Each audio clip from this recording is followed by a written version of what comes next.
అబ్దుల్లాపూర్ మెట్లో భారీగా పొగ మంచు ఉండటంతో వాహనదారులు తీవ్ర ఇబ్బందులు పడుతున్నారు.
చలికి తట్టుకోలేక చలిమంట వేసుకుని ఉపశమనం పొందుతున్నారు.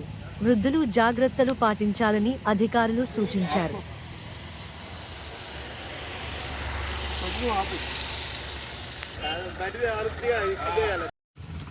రంగారెడ్డి జిల్లా అబ్దుల్లాపూర్ గ్రామంలో ఎన్నడూ లేని విధంగా పొగమంచు అలుముకున్నది. వాహనదారులు చాలా ఇక్కట్లు పడుకుంటూ వెళ్తున్నారు. ప్రజలకు నడవలేని స్థితి ఉన్నది. వాకింగ్ చేయాలన్నా కానీ ఎక్కడ వాళ్ళు అక్కడ ఆగిపోయినారు. రాకపోకలకు చాలా ఇబ్బంది ఉంది. అలాగే ఈరోజు మన విద్యార్థులకు టెట్ ఎగ్జామ్ ఉన్నది, అయినా రాలేక కొంచెం వెనక ముందు అవుతున్నారు. వాడు ఎగ్జామ్ సెంటర్లో ఉన్న వాళ్ళు కొంచెం వాళ్ళ మీద దయచల్చి కొంచెం వెనక ముందు అయినా కానీ వాళ్ళని ఎగ్జామ్కి అనుమతించి వాళ్ళని ఎగ్జామ్ రాయనివ్వాల్సిందిగా కోరుతున్నాం.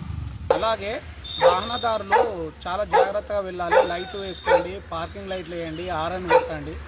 ఏ వాహనం వస్తుందో ఎవరికి తెలియకుండా ఉన్నది. కొంచెం హారన్ కొట్టుకుంటా పెద్ద వెహికలా చిన్న వెహికలా మనకు తెలియకుండా ఉన్నది కాబట్టి చాలా జాగ్రత్తగా వెళ్ళండి. ప్రమాదాలు జరిగే అవకాశం ఉంది కాబట్టి మీరు చాలా చూసి వెళ్ళండి.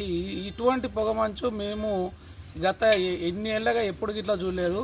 ఇది ఎక్కడో మన ఈ ప్రాంతం కాదు, మా అబ్దుల్లాపూర్ కాదని అనుకుంటున్నాం ఇది. కానీ చాలా పొగమంచు అల్లుకుంది. చాలా అందరూ జాగ్రత్తగా వెళ్ళండి.